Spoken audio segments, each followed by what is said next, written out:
खुदावंद के शुक्रगुजार हैं कि उसने हमें एक मरतबा फिर ये मौका फराहम किया कि हम सब उसकी हजूरी में बैठें, उसकी प्रस्तिश करें और उसके जिंदा मुकद्दस कलाम पर गौर कर सकें। पौलुस रसूल का खत तीमुथियुस के नाम, दूसरा तीमुथियुस उसका 3 बाब और उसकी 16वीं और 17वीं आयत खुदावंद के कलाम में से तिलावत करेंगे।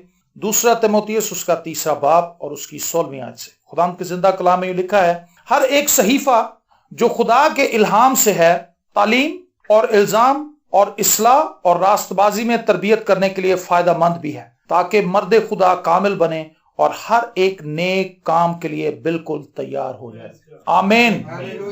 हर एक सहीफा जो है वो खुदा के इल्हाम से है। बाइबल मुकद्दस जो है ये यूनाइटेड नेशंस जो है उसका आइन नहीं है, ये ग्रेट ब्रिटेन का आइन नहीं है, ये दुनिया के कोई मुहज़्ज़ब तरीन मुआशरे का आइन नहीं है, ये इलाही आइन है। और ये खुदा ने इल्हाम के जरिए अपने मुकर्रर करदा लोगों के जहनों में, दिलों में, रूहों में डाला ताकि वो इस कलाम को लिख सकें, ताकि वो इस कलाम को तरतीबवार लिखते रहें। और इस कलाम को मुख्तलिफ बर्रे आज़मों में लिखा गया, मुख्तलिफ लोगों ने मुख्तलिफ औकात में लिखा और कई सदियों पर इसकी तहरीर मुहित है, लेकिन उसके बावजूद भी इसके अंदर एक तसलसल पाया जाता है, इसके बावजूद इसके अंदर एक रवानी पाई जाती है, इसके बावजूद इसके अंदर ऐसी रवानगी है जो जिंदगियों को अपने शहर के अंदर लपेट लेती है। खुदा का कलाम जिंदा है, खुदा का कलाम मौतबर है और ये इल्हामी कलाम है। आमीन। बाइबल मुकद्दस एक ऐसी किताब है जो खुदा की तरफ से उतारी गई है, ये ला तब्दील है। हालेलुया। इसके अंदर तब्दीली नहीं हो सकती। लेकिन बाइबल मुकद्दस इस जमीन पर रहते हुए खुदा ने अपने लोगों को इसलिए बख्शी है ताकि खुदा अपने लोगों को उन बातों से आगाह कर सके जो खुदा चाहता है कि उसके लोगों में हों, जिस पर वो चलें। हर कौम जो है, आपने देखा होगा कि मीडिया के ऊपर पाकिस्तान के आइन की बात कई सालों से हम सुन रहे हैं, तकरीबन 3 सालों से ये बहुत चर्चा है कि ये चीज आइन के खिलाफ है, ये चीज आइन के खिलाफ है, ये जो फैसला किया गया है ये आइन के मुनाफी है, फलां बातें हैं। मतलब ये है जब कोई भी कौम, कोई भी बंदा आइन को वायलेट करता है, कानून की खिलाफ वर्जी करता है तो माहौल खराब हो जाता है। इसी तरह जब हम खुदा के कवानीन को तोड़ते हैं, खुदा के कवानीन को नहीं मानते। चंद दिन पहले मैं चर्च में बात कर रहा था कि हम दुआ को ये समझते हैं कि ये हमारी मर्जी है, हम करें या ना करें, प्रस्तिश हम करें या ना करें, इससे कोई फर्क नहीं पड़ता, ये ऑप्शन है। एक भाई मुझे बताने लगा, मसीही था, कहने लगा जी मैंने एक मुस्लिम भाई को बताया कि नमाज़ां ताड़े ते फर्ज ने, साढ़े ते कोई फर्ज नहीं है, यीशु सन प्यार करदा। गलत बात, हम पर उनसे दुगनी फर्ज है। उनको तो 5 वक्त के लिए बुलाया गया है, हमें होल डे के लिए बुलाया गया है, 24 आवर्स के लिए, पूरी जिंदगी के लिए बनाया इसलिए है। हालेलुया। ताकि हम खुदा की प्रस्तिश करें, ताकि हम दुआ में घुटने टेक कर खुदावंद के हुजूर रहें, उसके कवानीन को फॉलो करें, उसके कवानीन को सीखें, उसके कवानीन को माने और उसकी इबादत और उसकी बंदगी करते रहे। आज सुबह भी चर्च में भाई साहब यही कलाम सुना रहे थे। इन्होंने कहा कि तुम खुदावंद अपने खुदा की इबादत कर रहा तो वो तेरी रोटी और पानी पे बरकत देगा। खुदा हमें कब बरकत देता है? जब हम खुदा को ऑनर करते हैं, जब हम दुआ में झुकते हैं। दरहकीकत हम खुदा की वहदानियत का, खुदा की सलूसियत का और खुदा के जलाल का इकरार करते हैं। हम खुदा की कदूसियत का इकरार करते हैं और हम कहते हैं खुदावंद मेरी जिंदगी के मामलात तू ही हल कर सकता है, मैं नहीं हल कर सकता। दुआ करने का मतलब यह है, जो शख्स दुआ नहीं करता मैं समझता हूं कि वो शख्स बागी है, क्योंकि वो ये समझता है कि मैं खुदा के बगैर भी कुछ हूं।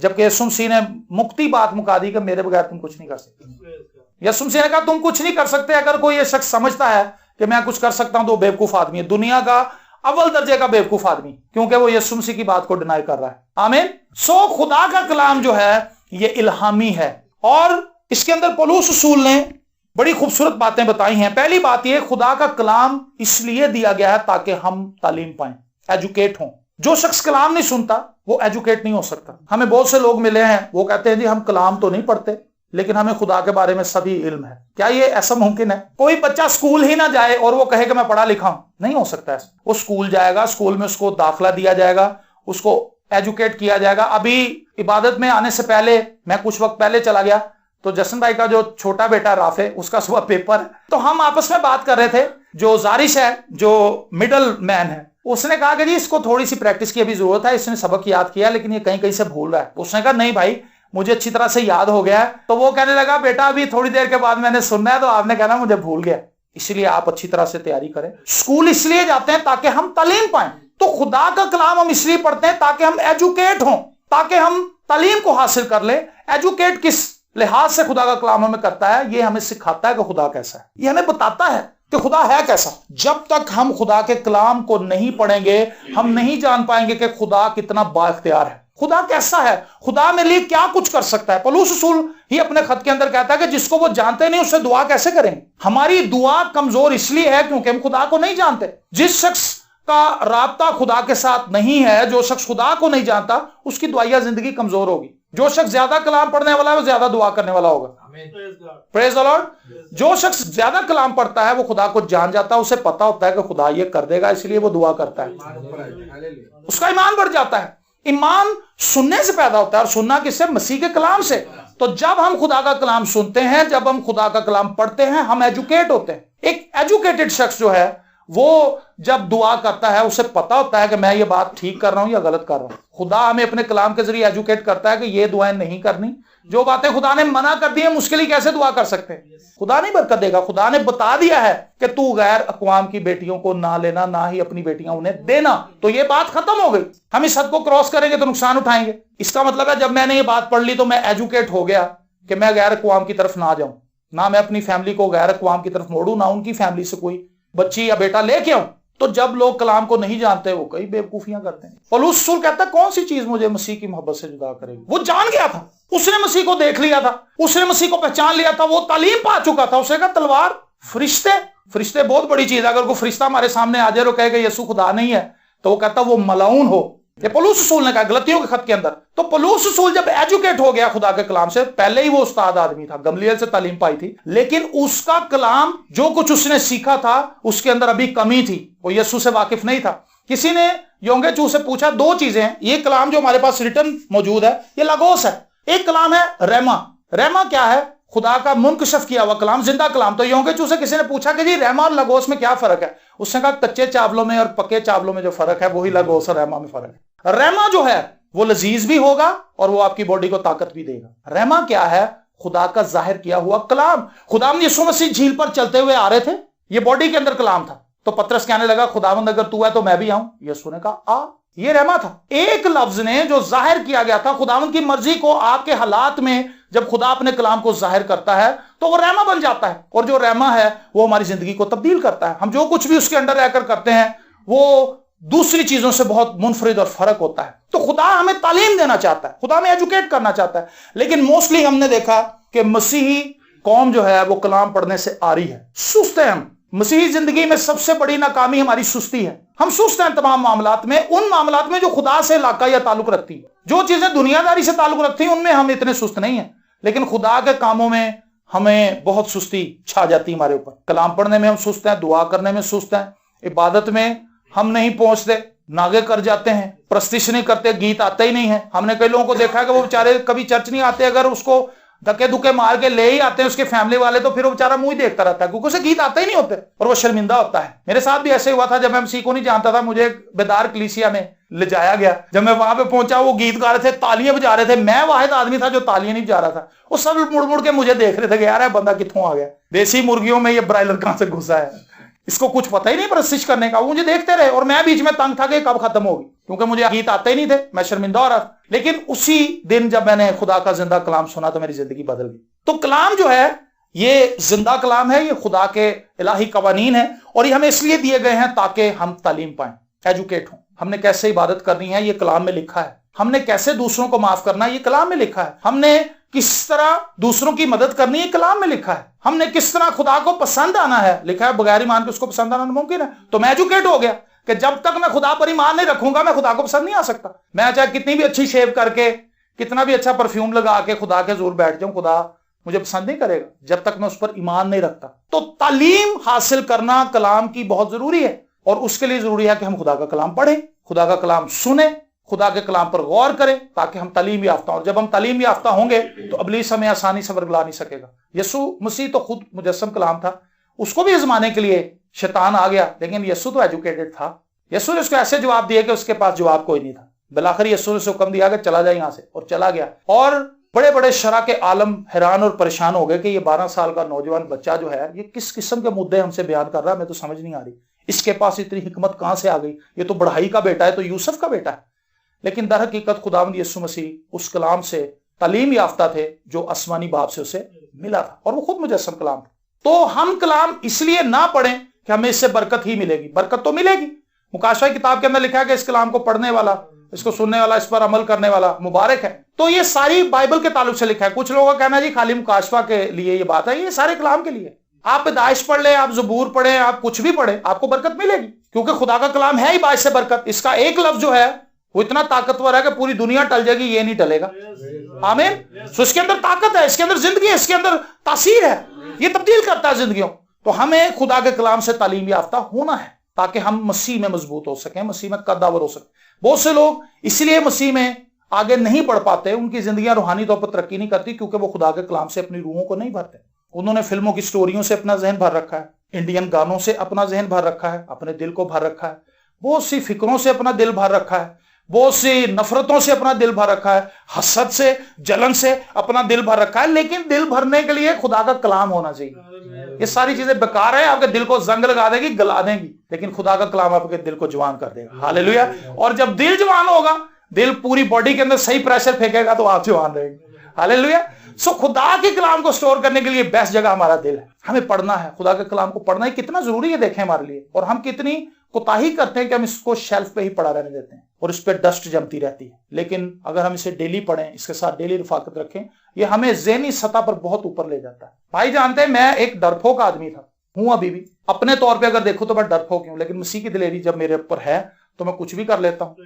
मैं लोगों के सामने भी खड़ा हो जाता हूं, जबकि मेरी हालत थी कि मैं किसी मेहमान के आने से छुप जाता था, क्योंकि मैं हकला के बोलता था। मुझे पता था कि मेहमान मेरे से पूछेगा कि बेटा आप कौन से स्कूल में पढ़ते हैं, मेरे से बताया नहीं जाएगा, मेरी शर्मिंदगी होगी। लेकिन वक्त के साथ साथ खुदा ने मुझे दिलेर बनाया, खुदा ने मेरी जिंदगी के अंदर मौजज़ात भी किए, और मैंने तालीम पाना शुरू की खुदा के कलाम की। और जब मैंने तालीम पाना शुरू की तो मेरी जिंदगी के अंदर ऐसी तब्दीली आई कि मैं जिंदगी को एक मुनफरिद अंदाज से देखना शुरू हो गया। अब मैं जिंदगी को वैसे नहीं देखता जैसे आज से 20 साल पहले देखता था। उस वक्त मैं एक नाकाम आदमी था। मैं कहता था जी मेरी जिंदगी क्या है, खुदा ने मुझे क्यों पैदा किया है, हमारी जिंदगी के अंदर तो दुख ही दुख है, मसाइब है, परेशानी है, क्या फायदा ऐसी जिंदगी। लेकिन आज 20 साल के बाद मैं उन दुखों को अपनी जिंदगी का तजर्बा कहता हूँ। जो हमारी जिंदगी के नाकामियां होती हैं, फ्यूचर में हम उसी को अपना तजर्बा कहते हैं। ऐसी बात है, जो आज मेरी नाकामी है कल को मेरा तजर्बा बन जाएगा। कल मैं अपने बच्चों को बताऊंगा कि बेटा ऐसा ना करना, ऐसा करने से ऐसा हो जाता है। तो तालीम जरूर पाएं, अपनी जिंदगी से भी सीखें, दूसरों की जिंदगी से भी सीखें, और सबसे बढ़कर ये खुदा के कलाम से सीखें। खुदा का कलाम इसलिए दिया गया है ताकि हम इससे एजुकेट हों, तालीम पाएं। बरकत आपको मिलेगी क्योंकि खुदा का कलाम है। जब आप खुदा के कलाम को पढ़ेंगे, उस पर गौर करेंगे, तो बरकत तो डेफिनेटली हमारी लाइफ में आएगी। दूसरी बात, तालीम और इल्जाम। खुदा का कलाम दूसरी बात हमारी जिंदगी में करता है, खुदा का कलाम इल्जाम लगाता है। जब हम पढ़ते हैं तो उसमें लिखा है झूठ ना बोल, चोरी ना कर, अपनी माँ बाप की इज्जत कर। तो लिखा है इज्जत कर। तो जो बंदा इज्जत नहीं करता उस पर खुदा का कलाम इल्जाम लगाता है कि इज्जत करनी है, तू तो इज्जत ही नहीं करता। झूठ नहीं बोलना, तू तो झूठ बोलता है। हसद नहीं करना, तू तो हसद करता है। जिनाकारी नहीं करनी, तू तो जिनाकार है। शराब नोशी नहीं करनी, नशाबाजी नहीं करनी, तू तो ये करता है। तो खुदा का कलाम इल्जाम लगाता है। यीशु मसीह ने कहा उस दिन मैं भी तुम पर इल्जाम ना लगाऊंगा, यूहन्ना के इंजील उसके 12वें बाब में, लेकिन जो कलाम मैंने तुमसे किया वही तुम्हें मुजरिम ठहराएगा।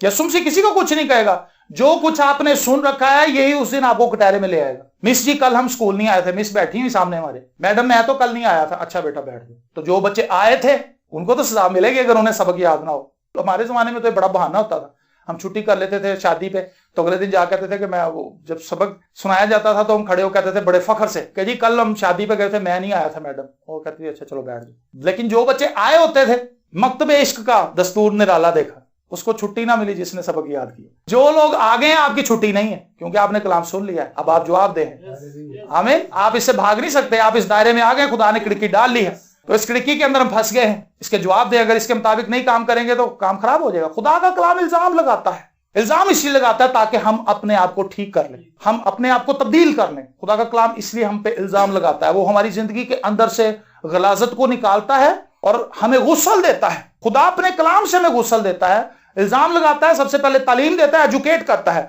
फिर हम पे इल्जाम लगाता है कि बेटा ये काम तेरी लाइफ में गलत है, बेटी ये बात तेरी लाइफ में गलत है, इसको निकाल बाहर कर। और फिर तीसरा काम ये करता है, इस्लाह करता है। तालीम के बाद इल्जाम लगाता है, इल्जाम के बाद इस्लाह करता है। इस्लाह क्या करता है? हमारी तरबियत करता है, हमें सिखाता है कि हमने किस तरह से अपनी इन कमजोरियों पर गालिब आना है। मुझे नहीं पता था कि मैं अपनी कमजोरियों पर कैसे गालिब हूं, मैं अपनी जिंदगी पर कैसे गालिब हूं, लेकिन इस कलाम ने मुझे इस बात की तालीम दी है कि यस्सु तेरी कमजोरियों पर गालिब आ। ये आदमियों से तो नहीं हो सकता, लेकिन खुदा से सब कुछ हो सकता है। हालेलुया। अब मेरी जिंदगी की कोई भी कमजोरी होती, बड़ी से बड़ी, मैं घुटने टेकता हूं, मैं खुदा के जरूर रोता हूं, मैं चिल्लाता हूं, मैं कहता हूं खुदा मेरे अंदर ये गुनाह है, मेरे अंदर ये बीमारी है, मेरे अंदर ये कमजोरी है, मैं इस पर गालिब नहीं आ सकता, तू मेरी मदद कर। तो कलाम ने मुझे एजुकेट किया है कि तू यीशु से अगर मांगेगा तो यीशु तुझे बहाल कर दे। तो जो शख्स कलाम नहीं पढ़ता, जो नहीं सुनता, बहुत सी बरकत से महरूम रह जाता है। उसकी जिंदगी डिसिप्लिन के अंदर नहीं आ सकती, उसकी जिंदगी खुदा से बरकत नहीं पा सकती, उसका घराना ब्लेस नहीं हो सकता, उसके बच्चे ब्लेस नहीं हो सकते, क्योंकि खुदा की बरकत ना उसकी जिंदगी पर है ना उसके बच्चों की जिंदगी पर है। और आगे लिखा है, तालीम और इल्जाम और इस्लाह और रास्तबाजी में तरबियत करने के लिए फायदा मंद भी है। मैं मसीह के पास आ तो गया, लेकिन अगर मैं खुदा के कलाम को नहीं पढ़ूंगा तो रास्तबाजी में मेरी तरबियत नहीं होगी। मसीह में रहकर मेरे इख्तियारात क्या हैं, मसीह में रहकर मुझे क्या बेनिफिट मिलेंगे, मसीह के जरिए खुदा मेरी जिंदगी में क्या कुछ करना चाहता है, मुझे पता ही नहीं चलेगा। इन 17 सालों में मैंने देखा बहुत से लोगों ने तौबा तो की, उन्होंने बपतिस्मा भी ले लिया, लेकिन वो खुदा के कलाम के साथ जुड़े नहीं रहे, वो वापस चले गए। उन्हें पता ही नहीं चला कि मसीह में हमने क्या कुछ पाया था और कितनी बड़ी दौलत को खो के हम जा रहे हैं। वजह यह है कि वो सतह तक आए नहीं।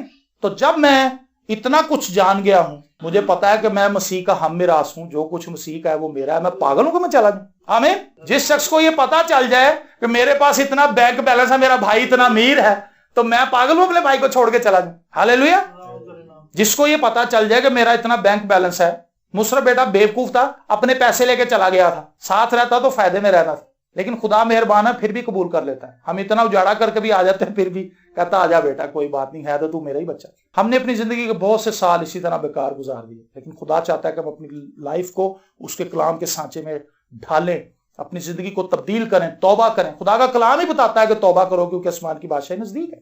तो कलाम पढ़ना अपने आप में अपनी जिंदगी को तब्दील करने वाली बात है। मैं आपको बताऊं, मैंने किसी शख्स के कहने से तौबा नहीं इस तरह से की। मैंने बहुत सी बातें अपनी जिंदगी में कलाम को पढ़ने की वजह से ही छोड़ दी, क्योंकि खुदा का कलाम बराह रास्त मुझसे बोलता है, आपसे भी बोलता है, हम सबसे बोलता है। अभी बाजी ने दुआ शुरू होने से पहले एक बड़ी अच्छी बात आई थी कि हमारे समधी थे जो वो कहते थे कि इस तरह से नहीं है जी, पाकरू नहीं है, बपतिस्मा कोई चीज नहीं है। लेकिन बाजी ने एक अच्छी बात की कि आप खुद दुआ करें भाई, आप खुद कलाम पढ़े, खुदा पर सच्चाई जाहिर कर देगा। तो खुदा तो नहीं चाहता कि किसी से सच्चाई पोशीदा रह जाए, खुदा चाहता है कि उसके लोग गुमराह हों, उसके लोग परेशान रहें, उसके लोग अंधेरे में भटकते रहें। खुदा तो नूर के अंदर लेकर आता है। तेरा कलाम मेरे कदमों के लिए चिराग और मेरे राह के लिए रोशनी। ज़बूर 119 उसकी 105 आयत में ये लिखा है, खुदा अपने कलाम की रोशनी से हमारे रास्तों को मुनव्वर कर देता है ताकि हम ठोकर ना खाएं। वो इतना मोहब्बत करने वाला बाप, वो चाहता है कि हम नूर में चलें, हम नूर के फर्जंद बन जाएं। और खुदा चाहता है कि हम रास्तबाजी में तरबियत को हासिल करें। हम अपनी रास्तबाजी की बात नहीं कर रहे, मसीह में जो रास्तबाजी हमें मुफ्त हासिल होती है हम उसकी बात कर रहे हैं। मसीह में जो लोग रास्तबाज ठहरे हैं उन्हें तरबियत पाने की जरूरत है कि इस रास्तबाजी से मैं क्या कुछ कर सकता हूं, इस रास्तबाजी से मुझे क्या कुछ हासिल हुआ है। कईयों को यह पता ही नहीं है कि मसीह में रहकर मुझे क्या मिल गया है। बहुत से लोग गुमराह हैं, अभी भी चर्चों में जा रहे हैं, इबादतों में जाते हैं, सेमिनार्स अटेंड करते हैं, लेकिन अभी तक वो गाफिल हैं, क्योंकि वो खुदा के कलाम को इस तरह से नहीं पढ़ते कि वो उनकी इस्लाह कर सके, वो उनकी तरबियत कर सके, वो उनको तालीम दे सके। और लिखा है, इन तमाम बातों को खुदा क्यों चाहता है वो हमारी जिंदगी में, ताकि मर्दे खुदा कामिल बने और हर एक नेक काम के लिए बिल्कुल तैयार हो जाए। हालेलुया। खुदा चाहता है ताकि हम कामिल बन जाए। Praise the Lord. और हर एक नेक काम करने के लिए तैयार हो जाए। फिर नेक काम करना हमारे लिए मुश्किल नहीं होगा। अपने भाई की मुसीबत में मदद करना हमारे लिए आसान सी बात होगी। हमारा दिल दौड़ेगा कि जल्दी से उसको पैसे दे दे। हम सोचेंगे नहीं एक लम्हे के लिए भी, क्योंकि हम कामलियत की उस सतह पे पहुंच चुके होंगे। इब्तदाई कलीसिया के लोग, मेरे लिए एक सवाल था ये कि इब्तदाई कलीसिया के लोग एक बंदा अपना मकान बेच के कैसे रसूलों के पास ला सकता है। पादरी के पास ले आए कि पादरी साहब, इस कलीसिया के लोग बड़े गरीब हैं, आप मेरा मकान लें, ये रजिस्ट्री पकड़े, इसको बेच दें और जितने पैसे होंगे सब में डिस्ट्रीब्यूट कर दें। मेरे लिए एक अचंभा बात थी, हैरानगी की बात थी कि यार किसी बंदे का इतना दिल कैसे बड़ा हो सकता। लेकिन फिर जब मैंने दुआ करनी शुरू की, कलाम को स्टडी करना शुरू किया, तो मुझे पता चला कि वो जान गए थे कि हमें मसीह में क्या खजाना मिल गया है। ये तो आर्जी है, ये तो खत्म हो जाएगा, लेकिन हमें गैर फानी दौलत मिल चुकी है। हालेलुया। जो कोई हमसे छीन नहीं सकता। वो इतनी बड़ी दौलत है कि वो हमेशा तक अब खर्च करते रहेंगे और खत्म नहीं होगी। बर्रे के चेहरे का नूर वहां पर चमकता ही रहेगा, कभी मांद होगा ही नहीं, बिल आएगा ही नहीं, बीमारी होगी ही नहीं, 1122 की वहां पे गाड़ियां होंगी ही नहीं। जो लेके जाती फोन करते हैं 1122 वाले को, जल्दी है बच्ची सीढ़ी से गिर गई, फलाना हो गया, ये हो गया। 1122 वाले गाड़ियां आ जाती है, ले जाते हैं। वहां पे कोई हादसा ही नहीं होना, वहां पे कोई हॉस्पिटल ही नहीं है, क्योंकि वहां पे कोई बीमारी नहीं है तो हॉस्पिटल की क्या जरूरत। हालेलुया। वहां पे कोई बहरिया टाउन का खाने का सेंटर नहीं है क्योंकि वहां पे कोई भूखा ही नहीं। हालेलुया। वहां पर तसल्ली है, वहां पर इत्मीनान है। तो वो लोग जान गए थे, उन्होंने मसीह में रासबाजी की तरबियत को हासिल कर लिया था।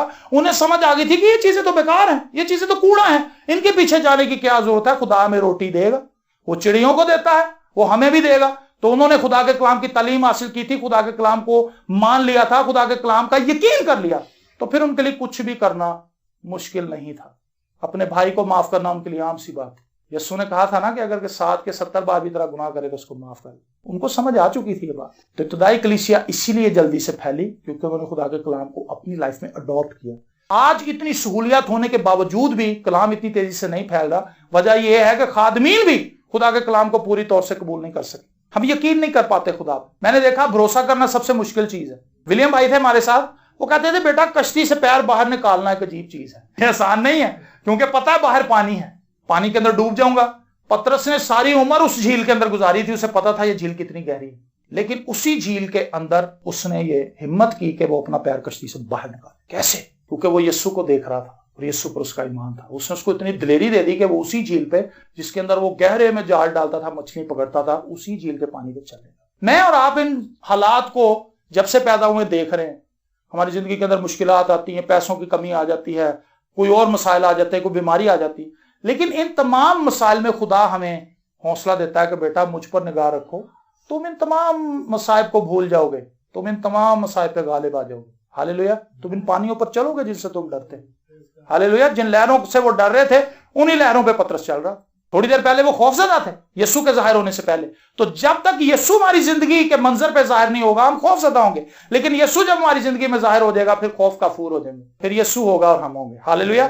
सो मैं आपको उभारना चाहता हूं कि खुदा के कलाम के जरिए से, क्योंकि यहां पर ज्यादातर लोग वो हैं जो तौबा कर चुके हैं, जो बपतिस्मा ले चुके हैं, खुदा के साथ चल रहे हैं ऑलरेडी।